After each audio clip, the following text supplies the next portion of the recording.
In this WrestleTalk news, we've got the reported real reason this year's Royal Rumble was total pants, the original Royal Rumble winner, and Ollie Davis's review of Monday Night Raw and more. Subscribe and enable notifications to always on for daily wrestling news videos. I promise you they're better than this year's Men's Royal Rumble. Honest. Support WrestleTalk!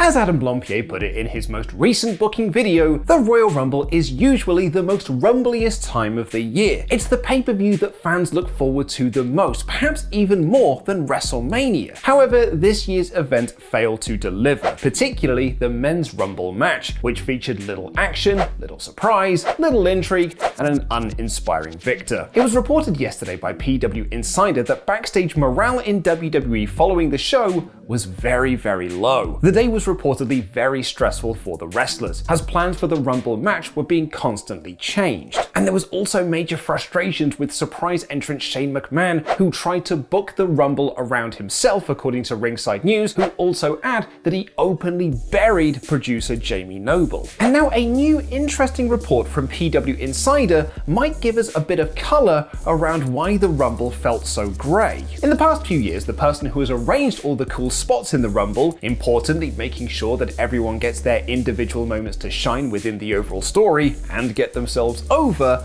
is Triple H. According to PW Insider, several wrestlers they spoke to backstage have pointed to his absence as a big reason why the Men's Royal Rumble wasn't as good as previous years. Triple H hasn't been around in WWE since September last year when he had his cardiac event, which was reportedly very, very serious. Since then, his cool and gritty baby NXT has been rebranded to the new and improved How Do You Do Fellow Kids NXT 2.0. All of his backstage team have been released, and all of his hot prospects for future WWE stars were fired. It was reported recently that when he does return to the company, there are no plans for him being involved with NXT creative moving forward. Those constant changing plans around the Rumble have also started to come out, with PW Insider saying they were told Matt Riddle was the front runner to win the Royal Rumble match, with Randy Orton also being considered. Now, it should be noted here that Mania season is a common time for misinformation to be fed from backstage to wrestling journalists, as a way to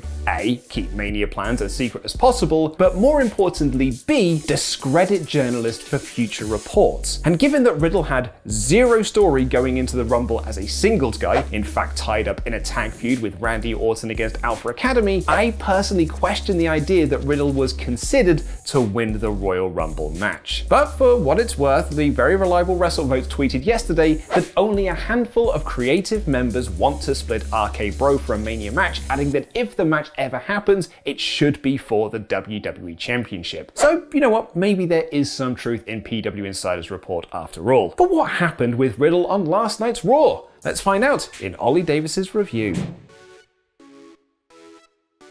Just before that though, yesterday's video was sponsored by the awesome zombie survival game Undead World. We're trying to get to 100 installs of the game and we've already hit 80. Check out the progress bar below. So support WrestleTalk and download and play it for free on Android or iOS. Make sure to use our links below to get 1,000 free diamonds to kick off your gameplay, and also enter the code WRESTLE for an extra 500 diamond bonus too. Now hop into my zombie-proofed apocalypse vehicle as we're going to run a load of the undead down on the road to WrestleMania. As now it's time for my review of Monday Night Raw.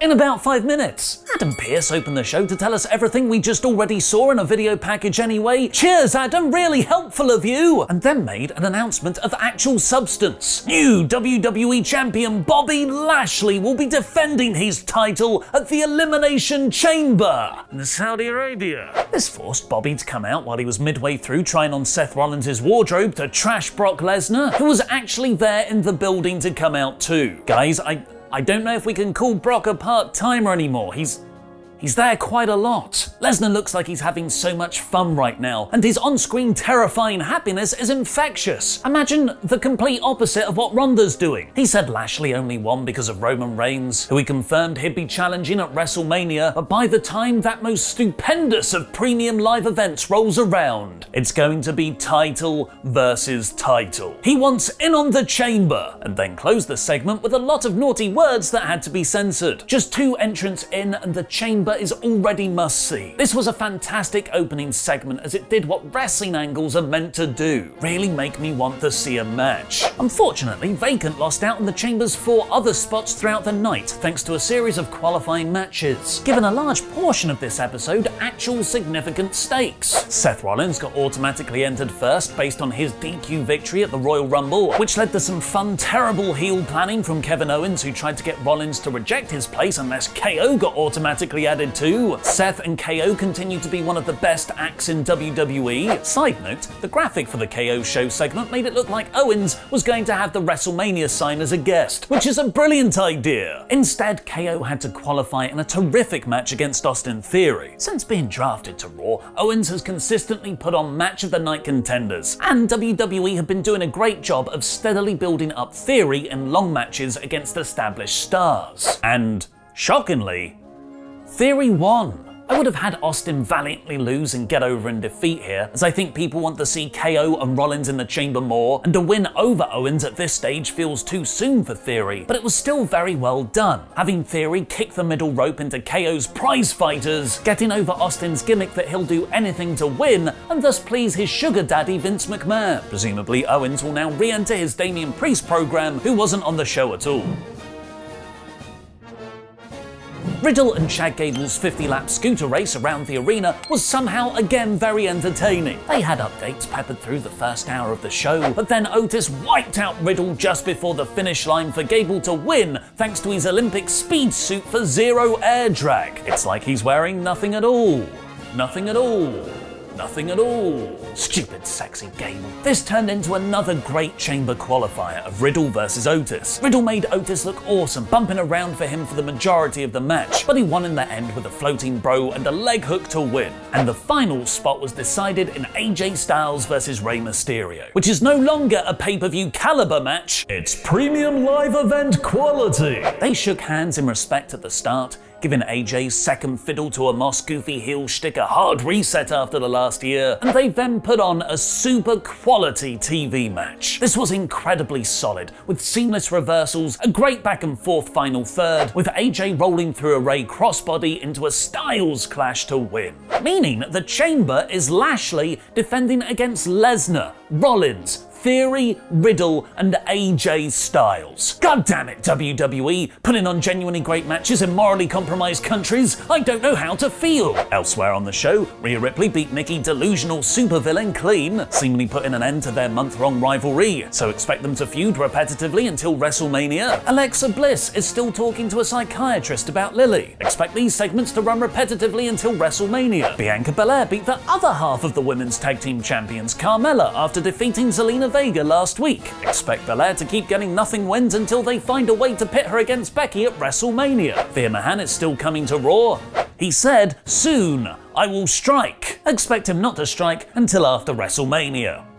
43. The Miz played mind games with Ray while beating Dominic Mysterio. Angelo Dawkins beat Dolph Ziggler, but far more impressively, Angelo Dawkins won in his hometown. And the main event angle saw the return of grumpy Ronda Rousey, who came down to the ring looking like she did not want to be there. Cut a disinterested promo about choosing either Charlotte or Rebecca to fight at Mania, and then judo threw Lynch to the ground, who was wearing the shirt of a 17th century dandy. It's all frilly collars and sleeves, Lynch. That's like a red rag to a ball for judo throws. Ronda was pretty horrible here, like she was only there for contractual obligations. She's the Matrix Resurrections of Rumble winners. It's almost like WWE knew that though, as after Rousey said she'd announce her Mania match on Friday's SmackDown and stormed off, Lita's music hit to set up a match of her versus Becky at Elimination Chamber. Saudi Arabia in a battle of the redheads. Sorry, Eva Marie. That is not how I expected this night to end. Full credit to WWE. The Saudi stuff still feels icky, but you can't deny they're actually doing big-time women's wrestling there. The moral offset is far from balanced, but it's a little less 100% blood money. What did you think of Raw? Let me know in the comments. 66% of you went for moral dilemma. Elimination Chamber actually looks awesome in our poll on a poll match on the community tab. This was a great post-Rumble episode, following up on the premium live event angles while clearly setting up an exciting build to Elimination Chamber and WrestleMania. The qualifiers imbued matches with meaning. The Lesnar and Lita stuff was great. It was only the Rousey angle that fell flat, making this week's Raw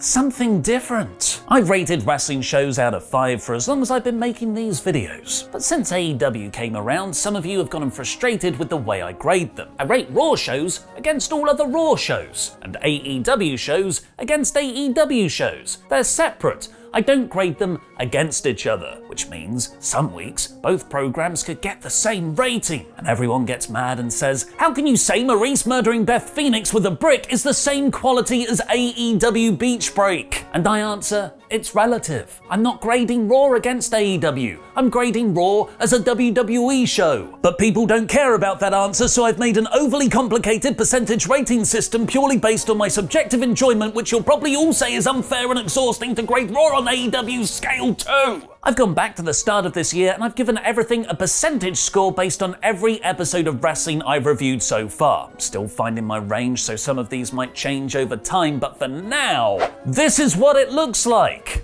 Yeah, it's pretty arbitrary, but it's the best consistently arbitrary method I could come up with. And this week's Raw was pretty damn good, so I've given it 72%. Try and argue with that number. I don't even know what it means. Now go watch the 10 worst one-time wrestling attires ever with Adam Blompier. Many notably well-dressed wrestlers, from HBK's West Side Story stripper vibe that ran throughout the entire 90s to Charlotte Flair's stunning queen looks. But let's talk about the really bad ones, the ones that were so hideous we only saw them one time, and that was one time too many. Prepare the eye bleach. I'm Adam, hailing from Parts Unknown, and here are 10 picks for the 10 worst one-off wrestling attires.